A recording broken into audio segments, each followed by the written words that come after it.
Hi friends, welcome to 1C Cafeteria. எல்லாரும் எப்படி இருக்கீங்க? இன்னைக்கு நம்மளோட சேனல்ல ஒரு சூப்பரான ரொம்பவே யூஸ்ஃபுல்லான ஒரு வீடியோ பார்க்க போறோம். புது மண்பானையை எப்படி க்ளீன் பண்றது, அதை எப்படி பயன்படுத்துறது, அதோட பெனிஃபிட்ஸ் என்னங்கறத இந்த வீடியோல பார்க்க போறோம். அதுக்கு முன்னாடி நம்ம சேனலை இன்னும் நீங்க Subscribe பண்ணலன்னா Subscribe பண்ணிக்கோங்க. கூடவே பெல் ஐகானையும் கிளிக் பண்ணிக்கோங்க. இப்போ நான் ஒரு புது மண்பானை வாங்கியிருந்தேன்னு சொல்றேன் இல்லையா? அது வந்து குழம்பு வைக்கிறதுக்கான மண்பானை. குழம்பு வைக்கிற மாதிரி இருக்கும் அது ஷேப் பாத்தீங்க அப்படினா. இதோட ரேட் பாத்தீங்க அப்படினா ஒமானி ரியால் படி 4.5 ரியால், இந்தியன் ரூபிக்கு 800. ரேட் கொஞ்சம் அதிகம் தான். ஊர்ல இருந்து நம்ம உடைக்காம பத்திரமா கொண்டு வரணும். அந்த ரிஸ்க் எடுக்க வேணாம்னு சொல்லிட்டு நாங்க இங்கேயே வாங்கிட்டோம். இப்போ இந்த மண்பானையை எப்படி யூஸ் பண்றது அப்படினு உங்களுக்கு நான் சொல்றேன். ஃபர்ஸ்ட் க்ளீன் பண்ணனும். அதுக்கு ஒரு நார்மல் டேப் வாட்டர் யூஸ் பண்ணி உள்ள வெளிய நல்லா ஈரம் படுற மாதிரி நல்லா கழுவிடலாம். கழுவிட்டு இத நல்ல வெயில்ல காய வைக்கணும். மண்பானை வாங்குறப்பவே நல்ல ஓட்டை இல்லாத ஸ்மூத் சர்ஃபேஸா இருக்கிற நல்ல மண்பானையா பார்த்து வாங்கிக்கங்க. இல்லாட்டி மண்பானை வாங்கின பின்னாடி அதை தண்ணி ஊற்றி வச்சு டெஸ்ட் பண்ணி பாருங்க, தண்ணி லீக் ஆகுதா இல்லையான்ட்டு. அதிலே நமக்கு தெரிஞ்சிடும். இப்போது தண்ணியில் கழுவுன அந்த மண்பானையை வெயிலில் நல்லா காய வச்சு எடுத்துக்கலாம். இப்போது காய வச்சு எடுத்தாச்சு.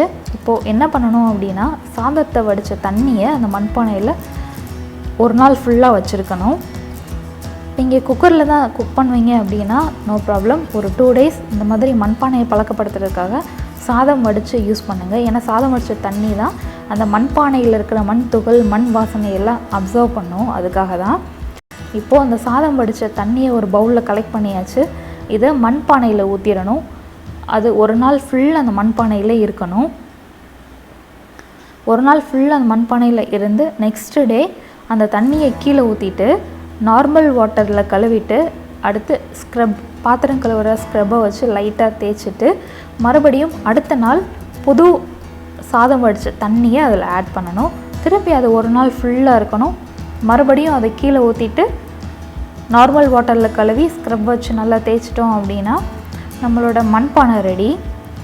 இந்த ப்ராசஸ் வந்து 2 days பண்ணால் போதும்.